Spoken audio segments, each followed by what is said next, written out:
Muito boa tarde, aqui estamos nós, mais uma vez com a nossa hora silenciosa. Hoje vamos olhar outra vez para o livro de Atos, estamos no capítulo 4 e vamos olhar desde o versículo 1 até o versículo 22. Estamos diante dos resultados da pregação do apóstolo Pedro e do apóstolo João, depois de terem curado um homem coxo de nascença, também ele mendigo, totalmente necessitado, que todos os dias à porta do templo pedia esmolas a todas as pessoas que entravam naquele lugar. Então o milagre acontece, assim, eles dão aquilo que têm para ajudar este homem.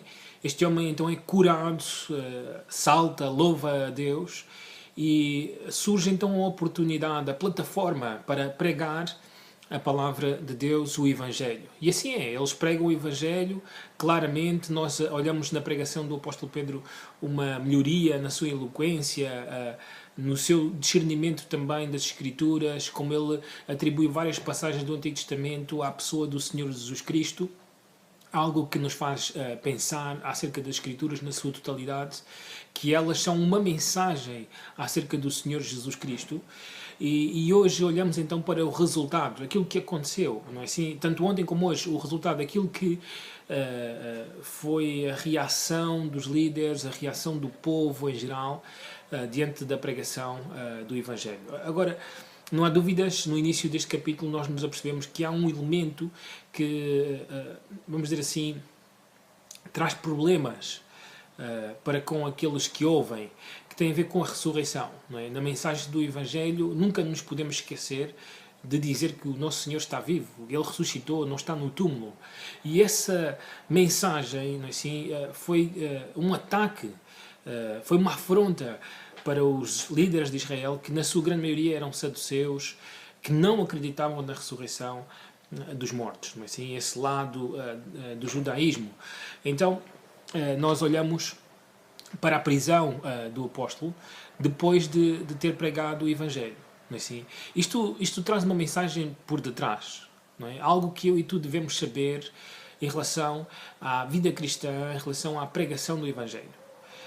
Há duas formas ou duas reações quando eu e tu pregamos o Evangelho. Ou as pessoas alegremente abrem o seu coração e querem mais e até creem no Evangelho, são convertidas, se arrependem dos seus pecados e são transformadas em novas criaturas. Ou então há uma reação hostil.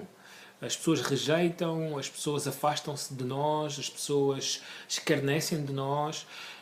Estas são as reações que podem acontecer quando pregamos o Evangelho. E aqui vemos então uma reação, ou dois tipos de reações, um por parte da liderança em que eles prendem o apóstolo Pedro e o apóstolo João por estarem a ensinar acerca da ressurreição de Jesus, e ao mesmo tempo o povo que glorifica e muitos deles se convertem, e nós não sabemos se o texto está a dizer-nos se há um aumento de pessoas de 3.000 para 5.000, ou seja, que agora seriam na sua totalidade 5.000, então neste dia se converteram 2.000 pessoas, ou se mais 5.000 pessoas se converteram ao Senhor, mas não importa, realmente saber que houve salvação nesse dia foi realmente uma bênção e uma grande alegria para os apóstolos.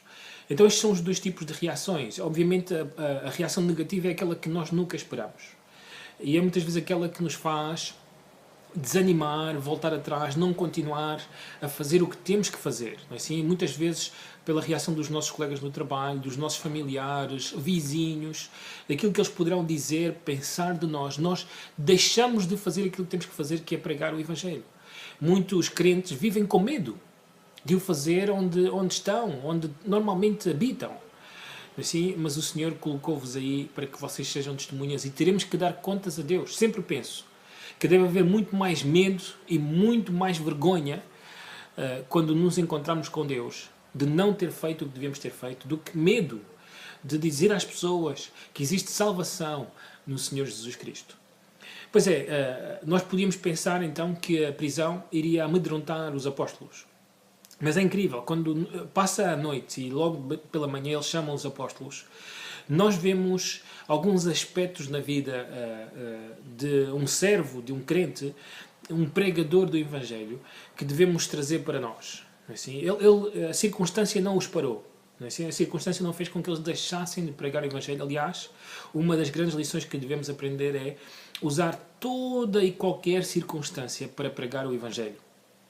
Assim, e eles estão na prisão e eles agora vão responder diante das autoridades sobre aquilo que eles estão a fazer. Então acontece o incrível, não é assim? Quando lhes fazem a pergunta com que poder ou em nome de quem fizeste isto, o apóstolo Pedro vê naquele momento mais uma oportunidade para pregar o Evangelho, sem medo. E diz a Escritura que ele foi cheio do Espírito Santo. Então, para mim, este é o primeiro aspecto muito importante na vida de qualquer crente.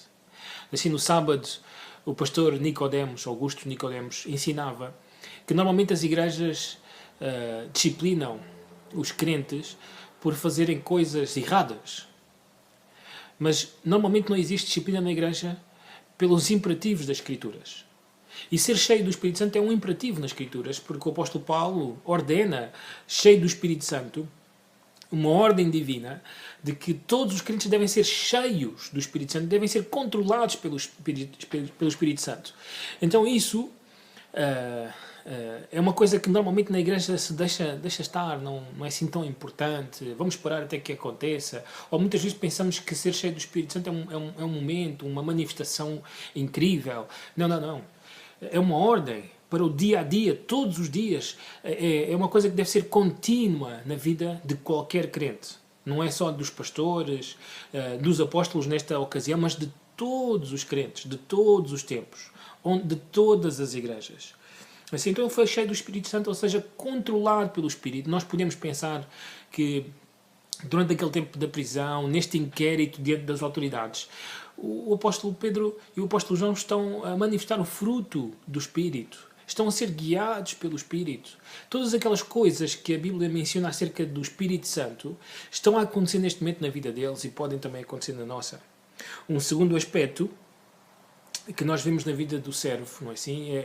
Ele é cheio e ele prega o Evangelho. Ele fala acerca de quem é Jesus Cristo e o que aconteceu, e ele fala com todas as palavras, sem esconder nenhuma das coisas. Notem que ele está diante das autoridades e ele diz: vocês mataram, vocês crucificaram o Senhor, mas Deus o ressuscitou. Não é assim? O apóstolo Paulo acusa-os de serem assassinos, de matarem o Senhor. Assim, isto era gravíssimo, era ofensivo, não é assim? Mas ele fez-lo, porque é verdade, é a palavra de Deus. Então o crente, em qualquer ocasião, prega, cheio do Espírito Santo, e prega a verdade, tal como ela é. Em terceiro lugar, ele fala com intrepidez, que talvez em algumas versões vai aparecer com coragem ou ousadia, é a mesma coisa. Assim, então ele tem coragem. Esta coragem é bem ilustrada na mensagem do Evangelho e é bem ilustrada que depois de serem ameaçados, assim, o apóstolo Pedro diz, para nós é muito mais importante obedecer a Deus do que obedecer a vocês. É muito mais justo. Assim, então nós não vamos deixar de falar das coisas que vimos e ouvimos. Assim, então notem a intrepidez, a coragem destes apóstolos, assim, mesmo diante de uma situação contra as suas vidas, assim, eles vão em frente. Então esta é uma outra qualidade, um outro aspecto muito importante na vida daquele que prega o Evangelho, daquele que é crente. Em quarto lugar, um outro aspecto é o testemunho do crente. Assim, muitas vezes a mensagem obviamente é importante, mas ela tem que ser acompanhada, sem dúvidas, pela vida do mensageiro. Assim, a vida do mensageiro é o poder nos nossos dias para entregar de forma íntegra a mensagem do Senhor. Na verdade, a mensagem do Senhor não precisa do mensageiro, mas o Senhor ordenou que o mensageiro seja santo, como Deus é santo, que o embaixador seja santo, como Ele é santo.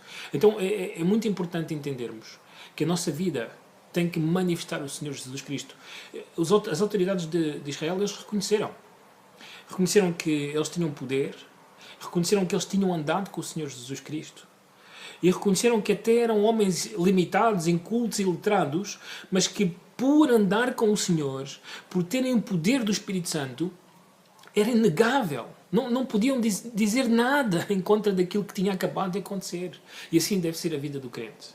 Irrepreensível. As pessoas não têm nenhuma coisa para apontar, não há nada onde possam agarrar em relação à vida dessa pessoa. Então estes são os aspectos muito importantes quando se trata de pregar o Evangelho. Agora este ministério de pregar o Evangelho é de todos nós. A todos nos foi dado o Espírito Santo no momento da salvação e obviamente o Espírito Santo fez de nós testemunhas do Evangelho em qualquer lugar.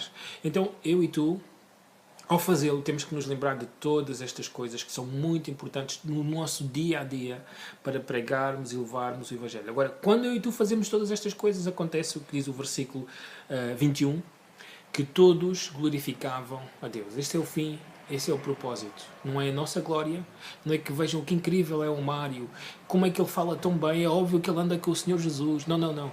É para a glória de Deus.